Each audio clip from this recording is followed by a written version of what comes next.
Yo, what's up, guys? Welcome to today's deck profile. We have sponsored player N3Sh and Deadly here today from Luxury Gaming.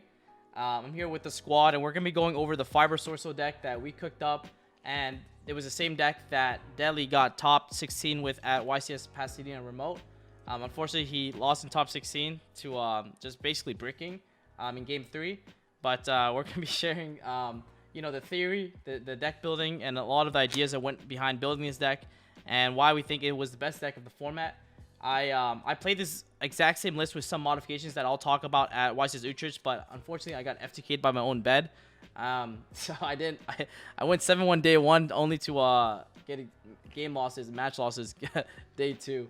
But yeah, before we get further, guys, be sure to like and subscribe this video, and also follow Luxury Gaming on the YouTubes and the socials. All that will be in the description box below. You can also check Deadly's Twitch, my Twitch, and N3Sh's Twitch in the description box. So you guys, if you guys want to go check us out when we stream, it'll be awesome. We all make content ourselves, so that'll be really cool if you guys go check us out. And yeah, without further ado, any shoutouts from you guys? Deadly, we'll start with you. Yeah, shoutouts to Rohit, basically like local friend who basically lent me the entire Swordsoul deck. So obviously couldn't top without him. Shoutouts to Luxury, Waff, Los Bozos, and that's my boy G. Starting up a new store called Unmatched Gaming. Let's go. Go check it out in Pennsylvania. February 19th. Yo, double free case tourney. Go check it out. Gonna be I might be going. Pack's going. Yep. Maybe even N3Sh will go. Yo, everyone's gonna be there, so make sure you guys go. Yep. So that'll be in the description box below as well. Gunther is hosting a Insane 2 case free tournament. It's gonna be Grand Creator legal, so that's gonna be pretty sick. Any shouts on your end, N3Sh? I mean, shout out literally the same as Deadly. So sure. I don't want to waste any time. Sure. Let's get right into it. So, I mean, 3 Moye, 3 Yuan, 2 Tai, I think. I mean, there's not really standard. Yeah, it's tri-brigade ratio. So standard. Taking notes. We have triple Ecclesia, standard as well. For the 10D ratios, we played 3, and this is not standard. So I guess we'll explain this. Yeah. So Deadly, anything? I guess yeah, a lot of people like to play 3 Vishuda, or some will just play 2 Adhara or 2 Vishuda. Well, you see a little bit later that the fact that Adhara is a tuner also really helps. Also, having 3 makes it so that like if you banish one off Desires and you have to banish an Adhara early game, like you always have one in your deck. So like being able to have access to it's like super important. And then the 3rd Vishuda, it's just a brick going first. Yeah. Like sure, it's good going second, but like a lot of times they don't know what you're playing. They also just blind call dark. So it's like not like it is still super good going second, but just like a way to trim down the cards a little bit because we are playing over 40. Yep. Yeah. So N3Sh and I originally, I think N3Sh was the person who brought up to me with like the idea of like playing Fiber and Swordsoul, and then we worked on the deck. So that's why I have N3Sh and myself here as well. But yeah, the 3 Adhara is exactly what Deadly said, is that the fact that it's a tuner allows us to we'll show some of the combos, but being able to go special Adhara, normal Moye, reveal Tae, or normal like special Adhara, normal Moye, reveal Vishuda, which are definitely like you usually get stopped on just Moye and you pass, but having access to Adhara means you can Fiber. Also, this card is like insane recovery for the deck, which is sometimes like what the deck can lacks.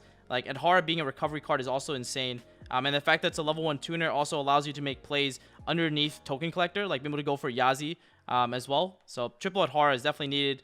We decided not to play the Vishuda, and you'll notice that we also didn't play the Water Tenji because we cut Circle from the deck. But we'll get into that when we get there. So anything else you want to add here, N3Sh?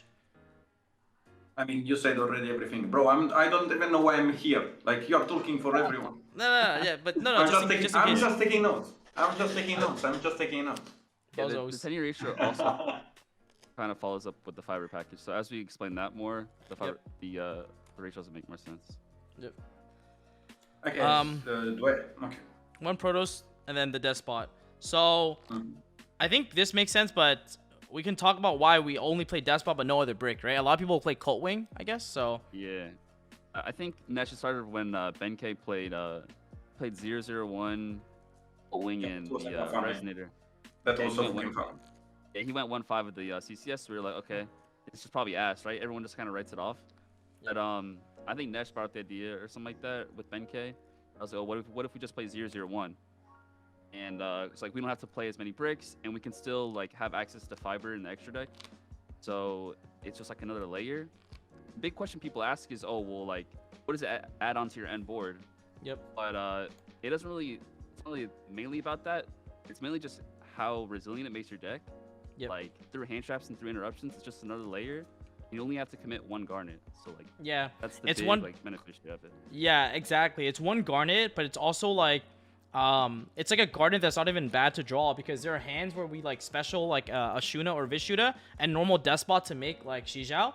So like it's definitely a Garnet for sure, but it's a Garnet that's not even bad to draw. And a lot of people if you open like, let's say a Shuna at Hara, you go special Shuna, make Monk, special at Hara, and make Fiber, and they go Ash on the Fiber. You can normal the Despot from the hand that you drew as a brick, and then still make Aurora and still do the Aurora Dawn combo. So like it's a brick that's like weirdly like fine to draw. So yeah. Also with it kind of goes with the 10 Ys too. It happened to me like multiple times for the tournament. If you go special Ashuna, you make like Monk. You special like at Hara. If you go Ashuna effect and they Ash, you just go Fiber, and it's just game over. Exactly. Like hand trap for no reason. Exactly. And then for the hand traps, monster hand traps, we have 3 Ash. Generic, right? But a lot of people cut this from their list actually. But I think the consensus is that we like searching this card with Chaofeng. And it's just like good into all like the really, like the rogue decks basically. Yeah, it's very generic. Yeah. Also, it's a tuner you can almost make Fiber. Let's go. Yep, it's a tuner that you can normal summon Fiber with. It's a card that helps you out Takobo, because you can special any Tenyi and then normal summon it to make a Baron. And Baron can pop the Takobo. So being a level 3 tuner is really nice. And then the fact that it can also help you make Yazi going second if you open it with Ecclesia, where you can go Ecclesia, special Taya, normal Ash, and then, make Yazi, foolish a card, Yazi pop a card, summon a Tenyi, and then pop off. So, like, the fact that it's a level 3 tuner, it's like low-key sometimes more important than the fact that it can negate sometimes. Yeah. And then going off the same theory, we also played 2 Ghost Ogre. Yeah. I don't know about that one, Chief. Okay. I don't know about that. So like we obviously played Teleport with it, not just the ogres. Yep. But so like this was like Paktcg add into the deck, but with Fiber before E-Telly was like super bad, right? Because you could only summon Yazi. So it's like this sucks, right? Mm-hmm. But now that we played Fiber, it makes it also like a good going first card. So like even if you're like normal summon Moya resolves, you can just go Teleport and still like add on to your end board. Yeah. Or if like you don't have to make a Yazi, you can still just go Fiber. That's why I wanted to play it. It was good for me, but apparently they didn't like it. Like people say Ogre's super dead, but I ordered like a Yazi, I ordered a Mute Beta, I ordered like a normal summon Moye. It's a hand trap people don't play around. I think that's why it was like also really good. Yeah, like you can Ogre multi-roll randomly, and like that's also really good because you don't have to Baron it, which like saves your Baron negate. Because usually when you almost always have to Baron like a multi, for example, multi-roll. So it's like weirdly like comes up in a lot of matchups, and like the thing is, it also punishes people where if they like in the mirror match where they go special like at Hara, Ashuna, or Vishuda, then they go normal Mo reveal. Which they do that a lot because you want to be able to make the Link 2 afterwards and pitch Taya from your hand in case the Moye gets stopped. And then you Ogre their Moye, and then all of a sudden they have a token and a Tenyi monster, and then they can't link them into a Monk, so they just get stuck. So like, this card's like really, really good. And it also is important because if you open up Ash Blossom and you go for the Chaofeng line, popping Chaofeng, and you can search Ghost here instead of a second Ash Blossom, which is like more relevant. But like basically adding on to what Deadly was saying, the issue with Teleport before was that it was only a card that was good going second, where you can make Yazi, and like I mentioned before, you can make Baron with any Tenyi monster. So Baron plus any Tenyi monster plus Teleport is Baron. But that was only really good going second. But now the fact that it's an extender to help us make Fiber if we go first is really, really good. So that's why we played Teleport. N3Sh doesn't like it. Like he prefers the other package, which is this, and this is what we cut for it. He preferred to play the Circle and Shathana package. And so I played both. I played this package at Pasadena, and then I played this at Utrecht. And I'll be honest, it really just depends. Like I just played with the hands I'm dealt, but like both are good in their own rights. I don't think like one is better or worse than the other match in any instance. Like they were both really good. Like teleport was broken for me all tournament in Utrecht and in Pasadena as well, just as much as this was broken for me in Utrecht. Like it really depends. It's hard to say. Yeah, that was like the biggest complaint. Like ogres like that a lot. I took out one a decent amount for like when I started in gammas, since you can just summon gamma as well. Yeah. But overall, I feel like teleport was fine. Yeah, I agree. Yep. Ogre like an Avion too. It was pretty sick. Yeah, Ogre Avion was actually insane because I think you did that in your match, and then like your opponent couldn't like the negation doesn't resolve because Apex has to resolve itself to go to the hand order to negate. So it was like actually like really nice. And then we have the deadly ratio. Yo, what's up? I just didn't have a third droplets. It would definitely just be 3 droplets. Exciting times. What do you mean that's optimal? Stop. Actually, no, it came up for you once when you drew both. I think you drew a chalice and a droplet. So like, you had 2 form of interruptions that weren't once per turn. But like, yeah, it's definitely triple droplets. The best way to explain is that like it's just an insane go second card. It's a god card. Like if you draw it first or second, it's always like really good. So it's so good to win the mirror.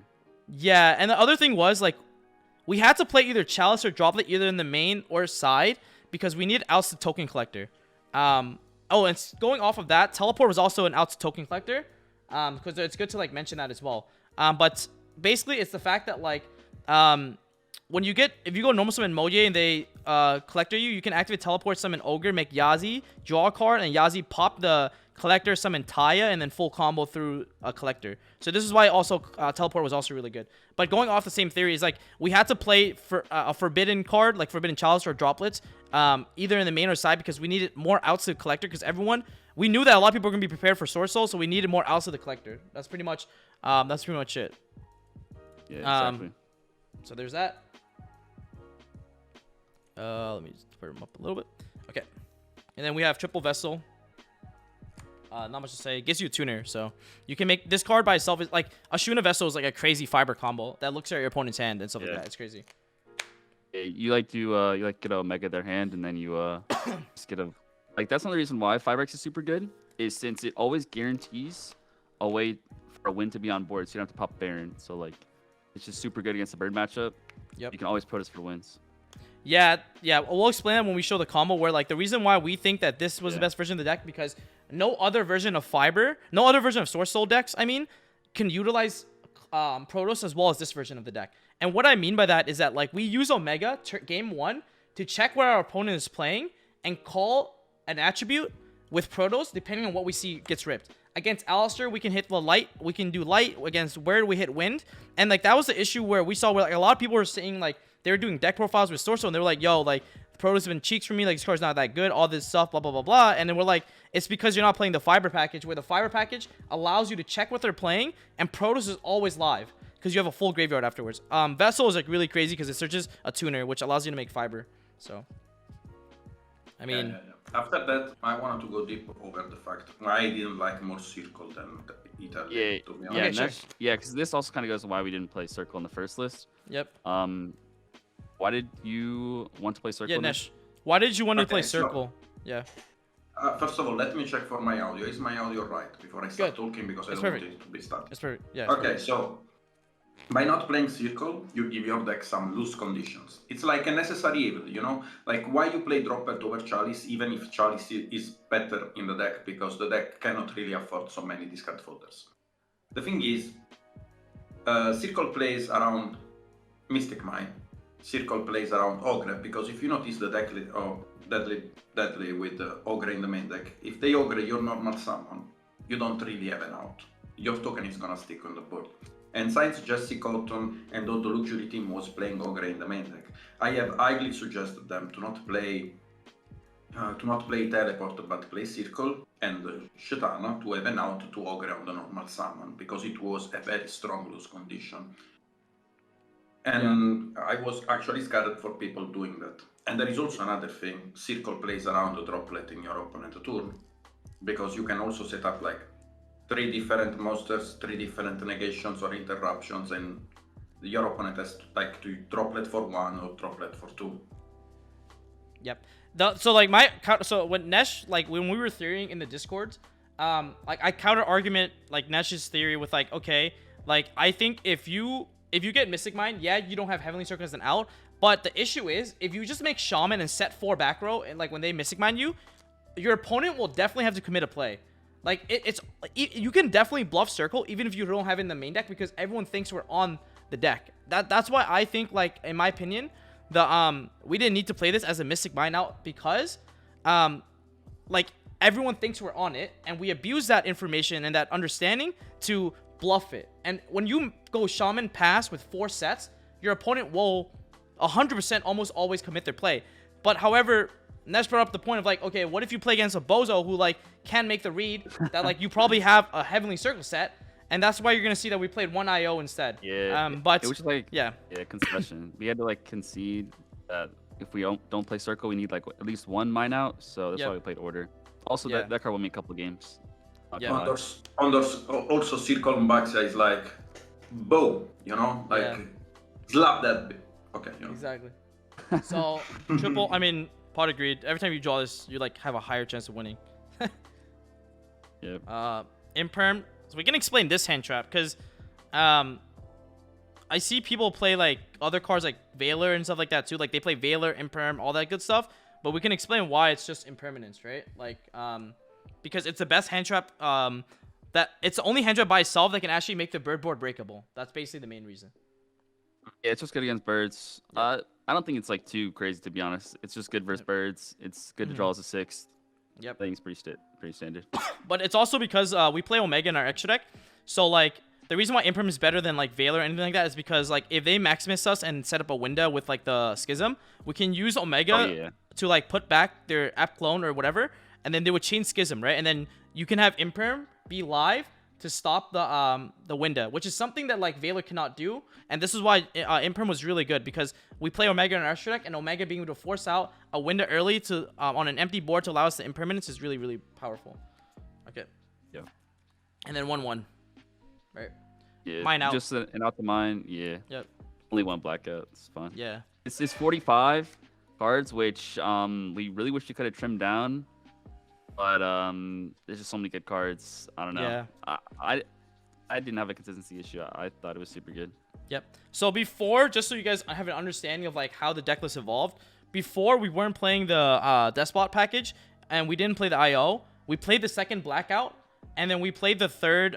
We played the package with Heavenly, and the second Blackout theory was really good because basically, the way you play the deck is that obviously there's desires, and you have all these really powerful 1-ofs, right? Like Blackout, Protos, Despot, like cards that add your engine. And so like we were afraid that like Blackout blind turn 1 without the fiber package, because you can't check what they're playing. Blackout turn 1 blind is probably the best card that you can search with Yugioh because it covers every matchup.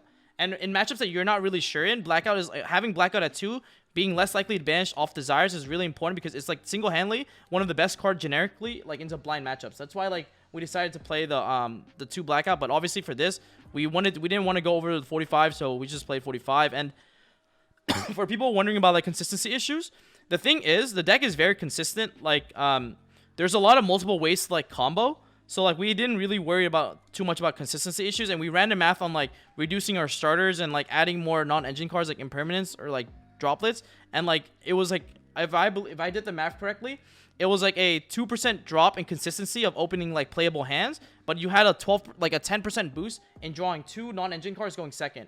And so that's why we went with the number instead of just playing standard 40 cards or whatever. Is because we realized that like you have to play all the engine cards at 3-ofs, and then all the cards that are at 1-ofs are cards that are not searchable, or they're searchable. Or sorry, they're all the cards that are 1-ofs are cards that are searchable, or cards that can be grabbed except IO. Obviously, but that's a mine out. So that's like the basically like simple deck building theory. All right. Well, there is also another thing. Yeah. Also, if you consider like for example a deck like Dragon Link, like Deadly played the Dragon Link, how many normal summon had the Dragon Link at the time? Yeah. Yeah, it had like 5 normal summon. That's correct. Yeah. Now, if you go over Swordsoul, there are like from 8 to 9 viable normal summons, but you cannot put them because it's a 2-card combo engine, and you have to raise the number going over 40 to make it work like it is on 40 for Dragon. You know, like I applied the same Dragon Link theory to this deck, even if it's not really the same thing. But I applied that logic to go over 40, which kind of made sense because the deck does not brick at all. if you go from 40 to 44, because you get like a 7.2 inconsistency on opening the one-off, which is good for you because you don't really want to open the one-off, but you want to open the three-off, and the three-off are like the 3.22%, as Pac said, of consistency of opening the three-offs, which is actually why... Yep. Yeah. Yeah. Okay. I think 45 is fine because it's enough sleeves for one pack. Yeah, exactly. Yep. Okay. Bro, actually, one pack of PC is exactly 45 main, 15 extra. Or 15 Exactly, aside. It's actually match one. And Alright, also we'll for the side pattern. Also for the side pattern. Yeah, because yeah, you yes, don't really yes. want a side pattern line. Yep. Yeah. So the thing is, guys, yes, 45 was also mainly for side pattern too, because when you play 40 cards, the biggest issue is that you side out engine for non-engine, and then you be drawing all your non-engine cards going second, but then you don't have a way to play. So like the reason why we win 45 is it's mainly because we have a side pattern where we side in gamma, and when we don't want to cut non-engine, and we don't want to cut our engine cards to put in gamma. So by allowing to play 45, we have 4 cards that we immediately committed to side out for the gamma package, and we'll show you the 4 cards we sided out almost every single time going second into every deck, because gamma was that universal. But we'll talk about that when we get there. Like the reason, 45 was also mainly for side pattern too. It wasn't just like a random number. We looked into like the math of like what will we side for this matchup, what will we side for that matchup, right? And we'll talk about that as well. Because I think that's gonna be really helpful for people who don't understand how we build side decks and like why we why do we play the cards we do, because everything mattered at like from like even the number of cards in the main deck, like count wise. So all right, I mean, this is kind of painful, but we only played 2 monk and 1 shaman, so these are all the 10 extra deck cards. Oh, we cut the 3rd monk for Omega, just because it's part of like the opening combo in for Maximus. Because we had to make some concessions for Fibrax and Auroradon, so we cut the 3rd monk and we cut the Berserker, the Draco Link 3 guy. The Draco Link 3, yes. Yeah. So like, 3rd monk didn't come up for me, but I think it came up for pack 1 in like a grind game, which it can. Yeah, but like I don't think it was. I think I like playing Omega over it because I made it a couple times when I went first. Yeah. So the theory with 2 monk 1 shaman was also the fact that Fiber was the 3rd monk. Because if you think about the way we combo with Fiber in this deck is you go special Ashuna, make monk, right? Then you special Adhara, and usually you would like try to make a second monk or something down here, but instead of making a second monk, you just make a Fibrax on the top. And that basically is a fix to the 3rd monk. But there are game states where it gets really grindy, and in the grindy game states where you're cracking each other's board back and forth, the 3rd monk is where it really shines. But I mean, yes, it came up for me at Pasadena. It came up for me as well at Utrecht as well, and it cost me 1 game. But that will happen, and I think we made a concession that we might lose 1 or 2 random games off of like the, not having a 3rd monk. But the Fire package and the Omega card, the Omega as a card, is too powerful to cut, so that's why. Yeah. Okay. Also, like the Fibrax can summon like Adhara too. Like it doesn't only have to summon 001, so it can get into like your 10U plays. I like summoned it once. I drew 001, so I'd like normal it, make Fiber, summon Adhara. I gotta add back like a Protoss, so it was like really good there too. Exactly. So, all right, we'll go with the rest. 2 Yugioh, I don't think we have to explain it. Yeah, straightforward. The rest of the extract's pretty standard. Yeah, the rest of the extract is standard.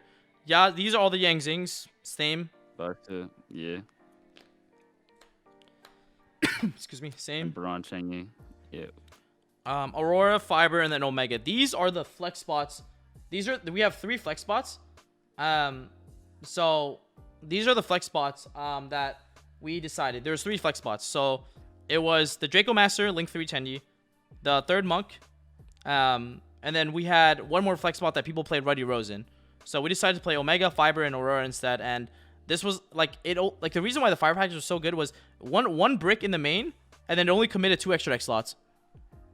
Yeah. Also, the Fibrax slot plays around Collector way better since if they Collector you, they have to Collector on the res of 001. Yeah. So like you'll have 001 Auroradon, you Auroradon and you pop the collector, and then you still use your normal summons. So you just Yeah. normal summon any Swordsoul and you get a cook. So Yeah. And you have also So- a Tanner level 1, which is insane. Yes. So we'll show you exactly what Deadly's just mentioned right now. So you go Fiber, Despot, use these two, make this, make 3 tokens, trigger the Despot as Chainlink 1, and your opponent will go Chainlink 2 Collector. You summon the Despot, Collector summons itself, new chain, Collector mandatory effect destroy all the tokens. You can then use Rorodon's first effect to tribute itself to pop your opponent's Collector, and then you can normal summon any 10E card and any source or monster normal summon, and you cook them. And you get a free level 1 on the board, which is nice because if you go into Boxy Alliance, you have a level 1 to immediately convert into a Chowfang, which plays around Nib very, very well as well. The Fiber package also allows you to beat Collector with just any 2 10Es and doesn't commit your normal. So that was also another reason.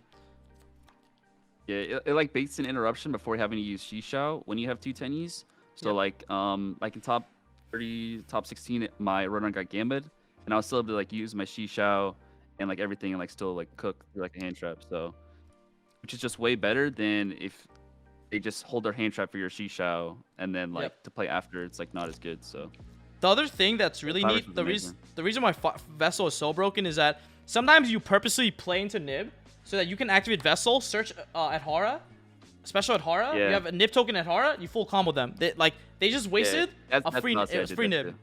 Yeah, like sometimes you play into Nib on purpose. Yep, exactly. Yeah, you can force Baron, and then if you hold in a Hara in hand, you can just special at Hara and make 5 with the token. So it just makes your like it's just so hard to play through or to like lose to 1 hand trap. It's almost impossible. Yep. Your opponent always needs at least 2. All right, side deck. 3 Judgment. These are all the traps we sided. Yeah. This is the flex spot in my opinion. Yeah, Judgment is a flex. Yeah. This was a flex spot. We decided to meta call the Judgment, but these were just, man, the B barrier is crazy. I mean, we don't need to explain it.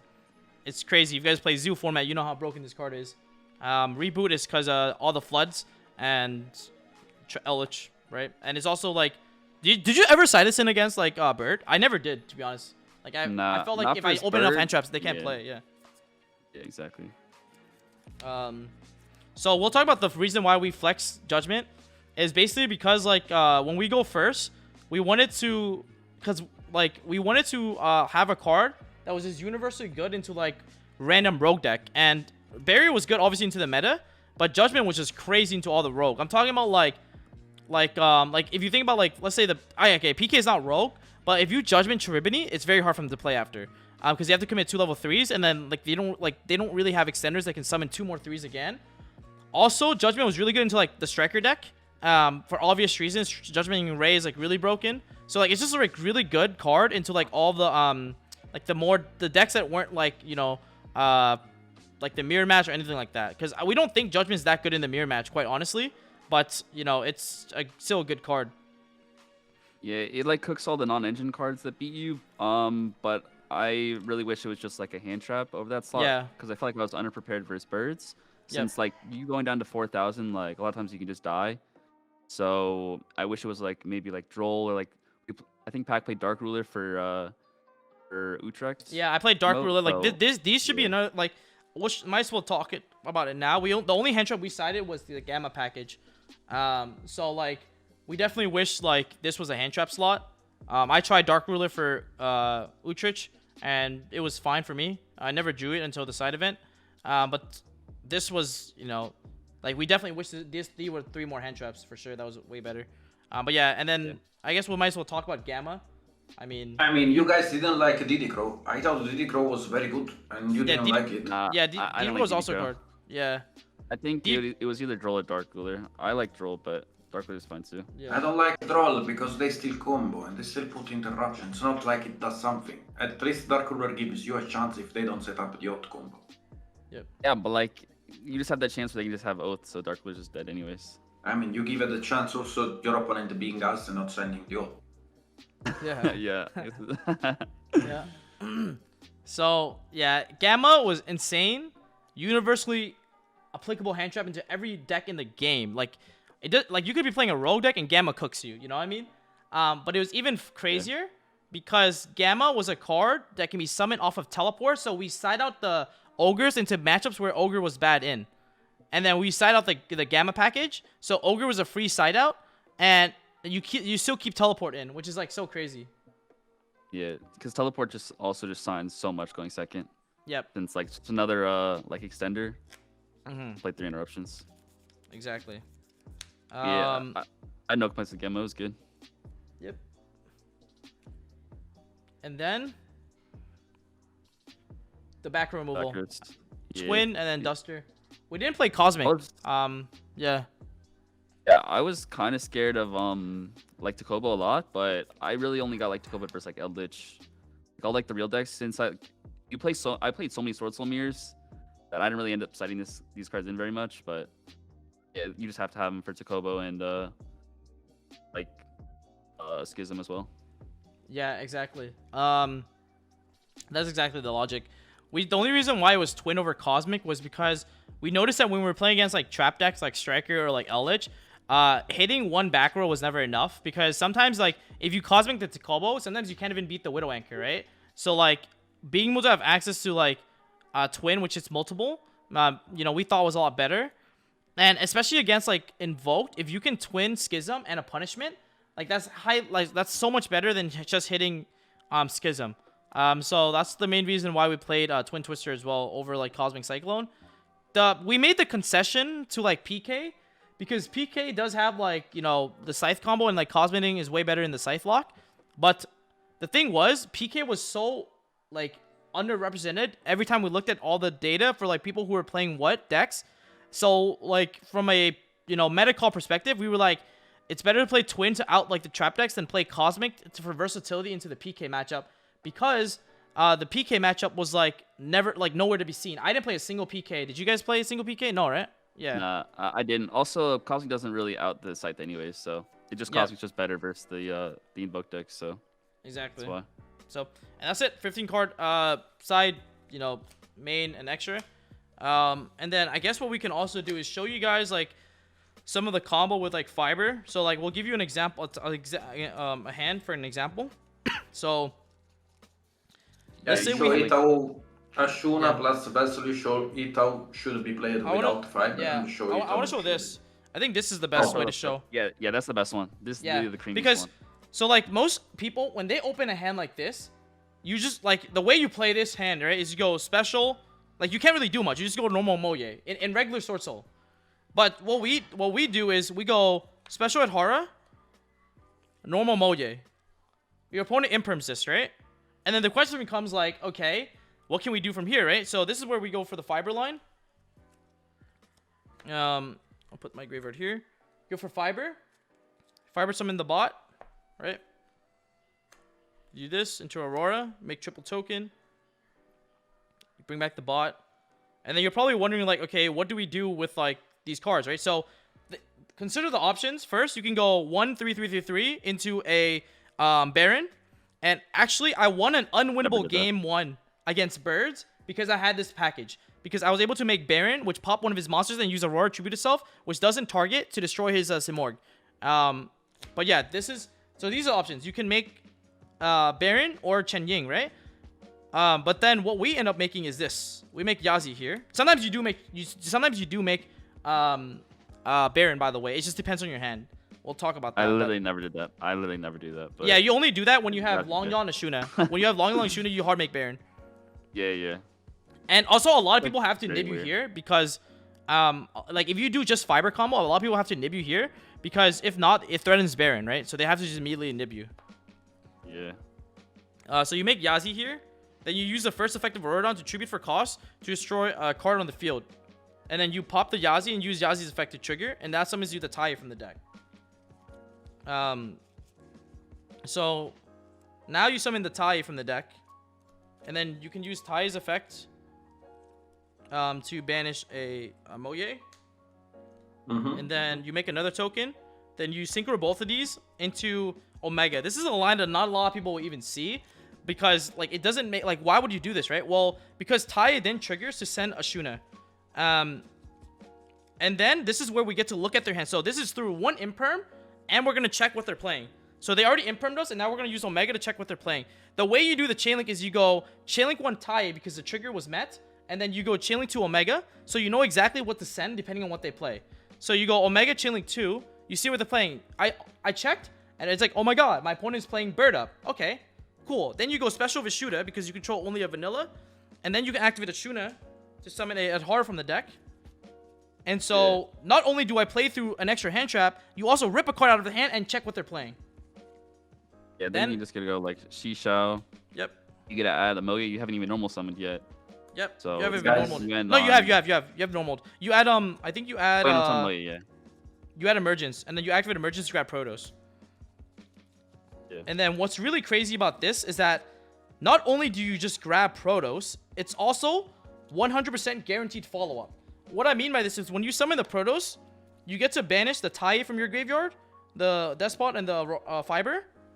And then you can use the Adhara to add back Tai. So you get guaranteed Tai follow-up in your hand. And then you call Wind. And then you instantly won the Bird Up matchup. And they cannot win. They cannot win this. You check what they're playing, you cannot win. Like, it's game. And this is through Impermanence, by the way. Because the token off of Aurora is a wind monster. But these are some, like, we created, like, basically these insane combos. And we only figured it out, like, maybe 3-4 days before the event. But the crazy thing about this version is that it's a lot harder to play. Like, bro, there are lines that are absurd. Like, absurd lines. But you have to be able to figure them out because this version of the deck is a lot harder to play. Because, like, the amount of lines are just, like, absurd, like I said. The crazy part is, you have a second Adhara in the graveyard, too, for more follow-up. It's just crazy. Guys, I wanted to release the spreadsheet, but Pak said no because, you know, there are people who would start a backlash against him. So that's so stupid, guys. I cannot release the spreadsheet because Pak said no. Yeah. So, but that's just like one of the combos. Like, you can like do something even more absurd, like with Ashuna and Vessel. Just Ashuna. Like, I'll show you another. We'll show you another hand. Ashuna plus Vessel basically lets you get to like everything. It lets you get to like Protos. Yep. Lets you get to the Trap, Chaofeng, and Shishao. Yep. It's like so let's do that combo. Like, everything. Cause this will blow your mind too. Obviously special. Make Monk. Then you activate Vessel.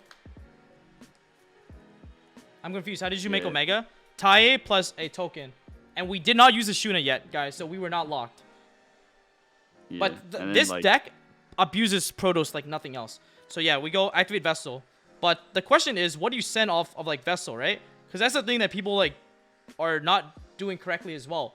Because a lot of people just send a Tendi and add whatever, but we abuse Vessel to basically search any card from our any one from our deck to our hand. And the way you do that is basically through Protos.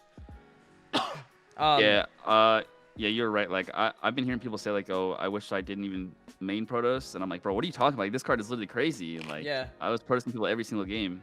Yep. So like, they cannot play the game. If they cannot play the card, like it's not a. Yeah. So like here in this situation, you can send Protos or send Lord Yuan. Depends what you want to add. We'll put these to the side to show you what we mean. But I'll put both of them in the graveyard for Vessel for purposes. Then you go Special Adhara. Right? Obviously, you can go Ashuna effect here. And if people ash this, which they probably would have just ashed Vessel instead. But people in the mirror match, we've been finding, don't ash Vessel. They ash Ashuna because it stops you from making a Synchro 8. Right? And so, like, you could use this, but let's say hypothetically we're not going to use Ashuna and we're just going to go for Fiber and see what happens. Because this is a 2-card combo, right? So, like... Yeah. It's also, like, very important, like, you find this out, is to, like, not force Fiber. Like, for example, there, if you had just had, like, only Ashuna and, Ashuna and Adhara. Yeah, you don't force Fiber. First. Yeah, because, like, you don't... If you force Fiber, you wouldn't get, like, a Shishou on board if it gets negated. You wouldn't be able to add back Ashuna off of Adhara. So it's just, like, something you do as a backup play. Or is, like, if your hand lets you. The reason why this is good is Ashuna Vessel is because this doesn't commit your normal. So you still have a normal summon. So, like, you still have a way to, like, normal summon and play the game afterwards. So this is why, like, you can go for Fiber here and force out Imperm immediately. Because if they have Ash Blossom, they most likely Ash this, right? And so if Imperm comes out on this, that's totally fine on us. Yep. And then we make summon Despot. Same thing here. Right? So now, Aurora. Trigger 3. There's also a combo, too, by the way, chat. is that we can actually send a trap off Tai and use Auroradon's third effect to add it back. And the way you do that is you summon Baron. You summon Baron with Lord Yuan, and then you make Yazi here, and then use Baron to pop the Lord Yuan. So you don't use Aurora as a first effect to tribute, but you use the effect to tribute 3 to add back a trap. And that's another line of play that's also accessible. Like I said, it's a lot harder to play this version, but once you see the lines, it's really, really crazy. But anyways, in this position, you just make the Yazi again. Tribute, pop Yazi, effects. Now the Tai is gonna come down. So Tai. So with Tai, this is where we were like, depending on what you want to add, you can either add Protos or Lord Yuan, because you just banish it off Tai, and you can just add it back immediately with Adhara. So most of the time, it's gonna be a like for me, like it's usually the Protos, because I value like adding Protos more because it's just a broken card. Yeah, it guarantees, like, even if they soft this, you always get Protos. Depends on your end and the matchup, and if you want to play through more interruptions. Like, if you want to play through 2 interruptions, you send Long Yan. Yeah. Yeah. If your end is weak. If your end is strong, then you send. Yeah. So then you make the token here. Let me get a token. And then from this position, you can go Adhara, add back Protos to your hand. And then you can make Baxia here. The reason why you do that is because you're going to foolish a Moye to the graveyard and get a free draw for no reason. So we do Baxia. Tai is going to resolve. Now he sends Moye. And then we can go Baxia's effect. We're going to pop the token. Bring back Moye. And then we're going to use Moye's effect to make another token by revealing the Protos. And then then you use a Shuna in the graveyard to summon another Adhar from the deck. And then you can then use both of these to make a Chao Feng. Then use both of these to make a Shao, draw a random card, and then search a trap. Yeah, it's like this is basically where you get everything. Like most of the combos you miss without one of these pieces, but with a Shuna and Vessel you get to like get everything. The trap, the Protos, and the Chao Feng. Yep. Yeah. And the normal, and also you get one draw. If you do it without Alki Fiber, you get only Chichao, Chao Feng, and Protos without the trap and without the draw. It's literally a -2 without Alki Fiber. Exactly. I mean, you can try it yourself. Usually when we banish off Protos, usually we banish these 3, and they're all different attributes: Fiber, Despot, and Aurora. And the reason why you banish these is because against the striker matchup, you don't want them to be able to Shark Cannon or summon back your Aurora, because they can just use Aurora to pop and stuff like that. So we usually banish these 3. It seems hard when you got it. You would cook people endlessly. Yeah, but there are lines that like I figured out in the tournament that I didn't even know existed. Like, it's not even something you can just like know. It's something that you have to memorize all the combos and figure everything out. This combo started off without no normal summon, just Vessel and a Shuna. And the crazy part about this is you keep a Adhar in the graveyard for recovery, and you end on 1 disruption, 2 floodgates, pop 2, and you can search Ash Blossom. Yeah, it's like the nuts. So it's like, and this is all 2-card combo with no like it's full combo without normaling. Like, and you have 3 cards in your hand, and then you also draw a card. So you have 4 cards in hand, by the way. But yeah. So that's just that example. But you know, like we talked about, for example, like, you know, the thing with this version of the deck is that, you know, one of the things we had to solve when we were trying to like test this out is because, you know, is it better to go for Fiber or do standard combo? And we had to always evaluate, when is it correct to go for Fiber? When is it correct to go for, you know, the standard combo, right? And you have to see the lines ahead enough to the point where like you're like, okay, is this better to go for Fiber in this line, or is it better to go for standard combo? And that just comes down to like how experienced you are with the deck, to be honest. Because like, if you draw a certain hand, you should be able to know immediately what this ends on. Like, what's the end board of the Swordsoul hand? And then you have to figure out, is Fiber better in this scenario, and does it play through more? You don't force Fiber. It makes no sense too, because you lose some more cards. But like the example that Deadly was talking about is like when you open a Shuna at Hara, right? you can go Ashuna, Monk, Special Adhara. We don't make Fiber here. We activate Ashuna immediately. And then if Ashuna gets Ash, then we make Fiber, which plays through an extra card. But if Ashuna resolves, then we cannot Fiber, correct? But that's fine. Like this is still full. Like this is still a very good board. We were winning without the Fiber package already, you know. So that's why like this version is so crazy. That's like also the advantage of like just also having a deck building advantage. Like when your Ashuna just gets Ash and you're playing the 0/0/1 in your deck, it's just like how valuable a deck building advantage is. Because obviously, like if they know that you're playing Fiber, then they just entrap like differently. Like them not knowing that we have like Fiber in our deck just made our deck like so much better than it would be if everybody knew about it. Like I was playing through 3 hand traps, like with just because I had an extra Fiber package in my deck, like 3 hand traps. Like 3 hand traps. There are hands where I literally played through Collector Imperm, like that I can show you guys. Like bro, like if you play this deck like insane, the only time you lose is if you don't wake up for day 2. Oh my god, the bug. Oh my god. Or you just misplay. That's the only way you lose. Misplay. Yeah, facts. Or you just sometimes it's like a situation where you didn't draw a hand trap and they play a combo deck and they FTK you. Like you can never control those. But this deck is, I feel like, the most controllable deck in terms of win percentage ever. Like there's no other deck that has like there's not a lot of decks in the meta that has such a controllable, like you can actually control your win or losses, right? And that's why I think like this deck was the best deck in general for this format, because you can control your wins, your losses by how well you play. And like you'll see that the people who are losing with the deck are the people that are misplaying. And like I'm talking about like after I play a game, I would go over my hand and make sure that I played as optimally as possible. Like I'm talking about like every sequence into whatever they had. And that's how like you're able to get better with this deck. But like the only way to know is like to play this deck a lot. So yeah. So there's that. I mean there's perfect. Okay. Yep. What's up? No, that's it. What's up? I have the perfect ending for this deck profile. What's up? Okay, guys, I can show you the difference in between you and Deadly. Okay, Deadly. What's this? It's a line. Yeah, guys. If you don't see the line, you are this. Yeah, I mean, the meme is that like we always talk about like seeing the lines, because like bro, like if you guys don't see the line and you start your playoff, like literally the way you sequence or start off your hand, if you do that wrong, you already lost the game. Like I'll give you an example about like I'll give you guys more examples in more like profiles and videos about like how to combo with this deck, how to play through interruption, how to beat token collector, all this good stuff with just engine cards, beating token collector and impermanence.